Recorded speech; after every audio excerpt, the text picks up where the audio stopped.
ॐ सोमनाथाय नमः। ॐ मल्लिकार्जुनाय नमः। ॐ महाकालेश्वराय नमः। ॐ ओंकारेश्वराय नमः। ॐ वैद्यनाथाय नमः। ॐ भीमशंकराय नमः। ॐ रामेश्वराय नमः।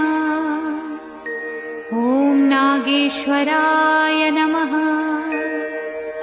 ॐ विश्वेश्वराय नमः। ॐ त्र्यंबकेश्वराय नमः।